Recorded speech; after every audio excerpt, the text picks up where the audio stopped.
Hari Pahlawan yang diperingati pada tanggal 10 November setiap tahunnya untuk mengenang kembali jasa dan perjuangan para pahlawan yang telah berjuang untuk mengusir penjajah dari bumi Indonesia. Tujuan peringatan ini adalah untuk memperingati pertempuran besar antara pasukan Indonesia dan Sekutu pada tanggal 10 November tahun 1945 di Surabaya. Peringatan tanggal 10 November juga penobatan hari kelahiran Kerajaan Majapahit. Hari penobatannya, tanggal 15 bulan Kartika pada tahun 1215 menggunakan kalender Aka Jawa, yang setara dengan tanggal 10 November tahun 1293. Mari kita mengenang kembali dan membahas berdirinya Kerajaan Majapahit yang berpusat di Jawa Timur Kecamatan Trowulan Mojokerto. Keruntuhan Kerajaan Majapahit dan artefak-artefak kuno mulai dari Candi Ringin Lawang sebagai gerbang masuk menuju ibu kota yang terletak di Desa Jati Pasar Kecamatan Trowulan tidak jauh dengan Kolam Segaran yang menurut cerita rakyat turun-temurun Kolam Segaran sebagai penjamuan atau pertemuan para raja-raja Nusantara yang di bawah kekuasaan Majapahit, dan tidak ketinggalan juga cerita rakyat turun-temurun Kolam Segaran sebagai tempat pembuangan piring emas bekas menjamu raja-raja Nusantara. Menelisik lagi ke arah selatan terdapat ada pendopo besar atau pendopo agung sebagai tempat pertemuan tamu Raja Majapahit. Ke arah sisi timur Desa Kemasan dan Desa Kraton Sentono Rejo ada Sumur Upas dan Candi Kedaton, Makam Troloyo, Makam Putih Kencono Wungu, Candi Tikus di Desa Temon, Candi Gapura Bajang Ratu bergaya arsitektur paduraksa di Desa Temon. Menelusuri lagi sisi timur dari Desa Temon tepat Desa Kumitir juga ada temuan struktur batu bata kuno memanjang yang tak jauh dari Trowulan, dugaan juga masih sisa reruntuhan Kerajaan Majapahit. Langsung singkat cerita tak panjang lebar kita membahas berdirinya Kerajaan Majapahit sampai kejayaannya. Ini, kita bakal melakukan kilas balik ke masa lalu karena kita akan belajar sejarah Kerajaan Majapahit mulai dari awal berdiri, silsilah kerajaan, kehidupan di kerajaan dari berbagai aspek, masa kejayaan kerajaan, hingga penyebab runtuhnya kerajaan tersebut. Sahabat pasti udah nggak asing sama Kerajaan Majapahit. Mungkin sejauh ini, paling nggak sahabat pernah dengar kalau kerajaan tersebut merupakan kerajaan Hindu-Buddha terbesar di Indonesia. Atau mungkin sahabat pernah baca juga istilah, Sumpah Palapa, dan tokoh-tokoh seperti Hayam Wuruk dan Gajah Mada. Hal-hal tersebut merupakan bagian dari sejarah kejayaan Kerajaan Majapahit. Mumpung sahabat udah tahu sedikit tentang kerajaan ini, kita perdalam lagi, yuk belajar bareng-bareng tentang sejarah Kerajaan Majapahit. Kejayaan Kerajaan Majapahit. Pendiri Kekaisaran Majapahit, Raden Wijaya, adalah menantu Kertanagara, penguasa terakhir Kerajaan Singhasari. Berbasis di Jawa Timur dari 1293 hingga sekitar 1500, penguasa terbesarnya adalah Hayam Wuruk, yang pemerintahannya dari 1350 hingga 1389 menandai puncak kekaisaran ketika mendominasi kerajaan di maritim Asia Tenggara, saat ini Indonesia, Malaysia, dan Filipina. Majapahit mencapai puncak kejayaannya selama era Hayam Wuruk, yang pemerintahannya dari 1350 hingga 1389 ditandai dengan penaklukan kerajaan di maritim Asia Tenggara termasuk Indonesia saat ini, Malaysia, Singapura, Brunei, Timor Leste, dan Filipina.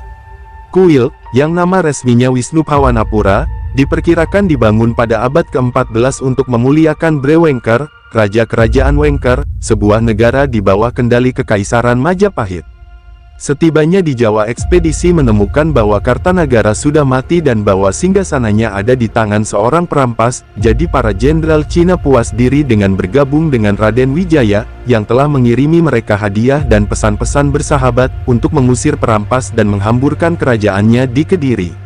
Ini dibuktikan oleh Raden Wijaya, Hayam Wuruk, dan Agung Pati Gajah Mada dalam upaya mewujudkan kerajaan besar, kuat dan berwibawa. Prasasti ini berisikan peristiwa keruntuhan Kerajaan Singhasari dan perjuangan mendirikan Kerajaan Raden Wijaya. Gajah Mada wafat pada tahun 1364, Mahapati Kerajaan Majapahit tidak ada duanya. Novel ini menggambarkan kisah-kisah, intrik kerajaan, dan romansa pembentukan kerajaan serta petualangan tokoh utama, seorang jelata bernama Upasara Wulung dan hubungan asmara terlarangnya dengan Puteri Gayatri Rajapatni, yang kemudian menjadi permaisuri Raden Wijaya, Raja pertama Majapahit. Menurut Nagara Kretagama Canto 15, negara-negara asing adalah Sangkayotipura Ayutthaya dari Siam, Dharmanagari, negara Sri Dharmaraja, di Thailand Selatan, Rajapura, Ratchaburi, dan Singhanagari, Singora atau Songkhla modern, Marutma, Martaban atau Motama, Myanmar Selatan modern, Champa, sekarang Vietnam Selatan, Kamboja, dan Yawana. 5960 Mitreka Satata dapat dianggap sebagai sekutu Majapahit, karena kerajaan asing lainnya di Cina dan India tidak termasuk dalam kategori ini, meskipun Majapahit diketahui telah melakukan hubungan luar negeri dengan negara-negara ini. Dengan jatuhnya Daha, yang dihancurkan oleh Demak pada tahun 1517, 2 hal, 6-37 pasukan muslim yang muncul akhirnya mengalahkan sisa-sisa kerajaan Majapahit pada awal abad ke-16. 23, 200-201 tanggal pasti yang digunakan sebagai kelahiran kerajaan Majapahit adalah hari penobatannya, tanggal 15 bulan Kartika pada tahun 1215 menggunakan kalender Aka Jawa, yang setara dengan tanggal 10 November tahun 1293, yang saat ini dijadikan Hari Pahlawan Negara Indonesia. Kerajaan India terakhir di Indonesia, berbasis di Jawa Timur, itu ada antara abad ke-13 dan 16. Novel ini menggambarkan kisah-kisah, intrik kerajaan, dan romansa pembentukan kerajaan serta petualangan tokoh utama, seorang jelata bernama Upasara Wulung dan hubungan asmara terlarangnya dengan Puteri Gayatri Rajapatni, yang kemudian menjadi permaisuri Raden Wijaya, Raja pertama Majapahit. Menurut Nagara Kretagama Canto 15, negara-negara asing adalah Sangkayotipura Ayutthaya dari Siam, Dharmanagari, Kerajaan Nakhon Sitamarat di Thailand Selatan, Rajapura, Ratchaburi, dan Singhanagari, Singora atau Songkhla modern, Marutma, Martaban atau Motama, Myanmar Selatan modern, Champa, sekarang Vietnam Selatan, Kamboja, dan Yawana.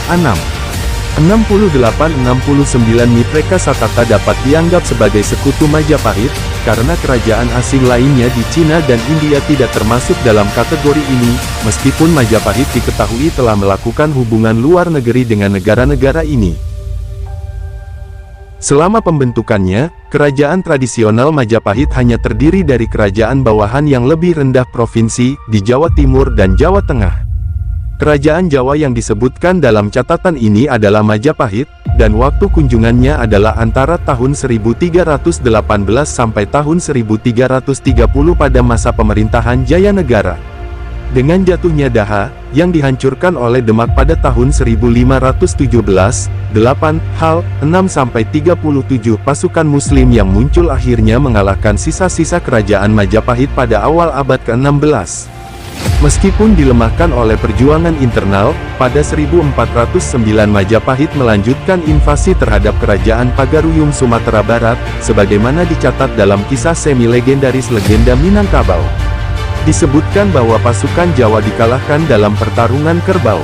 24, 200-201 tanggal pasti yang digunakan sebagai kelahiran kerajaan Majapahit adalah hari penobatannya, tanggal 15 bulan Kartika pada tahun 1215 menggunakan kalender Aka Jawa, yang setara dengan tanggal 10 November tahun 1293.